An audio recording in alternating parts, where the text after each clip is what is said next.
అందరికీ పులిహోర కలపడం వచ్చు కదండి. చలో మనం కూడా పులిహోర కలుపుదాం. ముందుగా చింతపండు నానబెట్టుకోవాలి.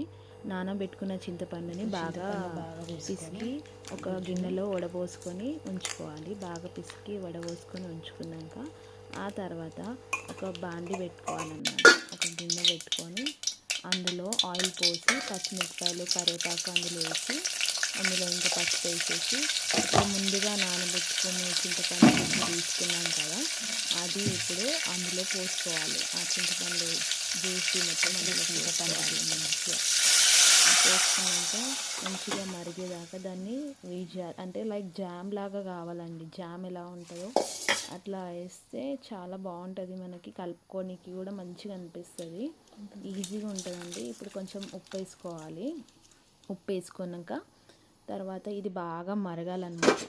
అంతలోపు నేను వండేసుకున్నాను. ఇది పొడిగా కావాలండి, అప్పుడు మంచిగా అవుతుంది. అన్నం వండేటప్పుడు కొంచెం అందులో నూనె వేయాలండి, బాగుంటుంది.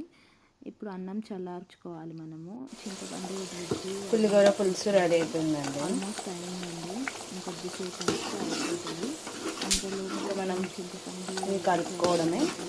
నేను పోపుకి రెడీ చేసుకున్నాను. స్టవ్ మీద ప్యాన్ పెట్టుకొని అందులో మంచిగా నూనె పోసుకోవాలి. హీట్ అయ్యాక మనం అందులో ఆయిల్ పోసుకొని హీట్ అయ్యాక అందులో మనము జీలకర్ర ఆవాలు ఇవన్నీ వేసుకోవాలి. మినపప్పు, ఇప్పుడు మనం జీలకర్ర ఆవాలు వేసాక ఇప్పుడు మినపప్పు శనగపప్పు, శనగపప్పు, పల్లీలు,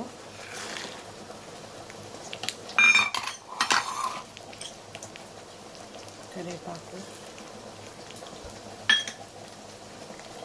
పచ్చిమిరపకాయ,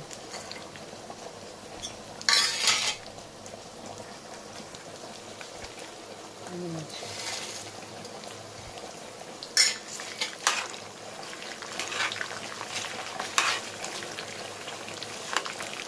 ఇప్పుడు పోపు రెడీ అయిపోయింది. మనకి చింతపండు గుజ్జు కూడా రెడీ అయిపోయిందండి. మనం ఇప్పుడు కలుపుకోవడమే. అన్నం చల్లార్చుకున్నాం కదా, ఇప్పుడు ఇంత అన్నంలో మొత్తము ఆ చింతపండు పులుసు పోసేసి మొత్తం కలుపుకోవాలండి. మంచిగా కలుపుకున్నాక ఈ పోపు వేసేసుకోవాలి. అందులో పోపు వేసుకొని కలుపుకోవడమే. నాకు ఈ చింతపండు పులుసు నేర్పించింది మా పిన్ని అండి. నేను ఇంటర్ సెకండ్ ఇయర్లో ఉన్నప్పుడు మా పిన్ని నేర్పించింది. అప్పటి నుంచి నేను మా పిన్నిలానే చేస్తాను. చాలా బాగా నేర్పించింది, ఈజీ ప్రాసెస్లో నేర్పించింది.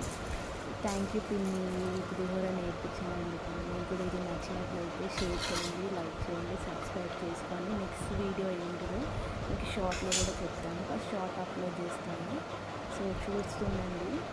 ఓకే అండి, మీకు నచ్చినట్లయితే వీడియో షేర్ చేయండి. Bye bye. ఫైనల్గా నేను పులిహోర మంచిగా కలిపానా అండి? కామెంట్ సెక్షన్లో కామెంట్స్ చేసి చెప్పండి పులిహోర మంచిగా కలిపి.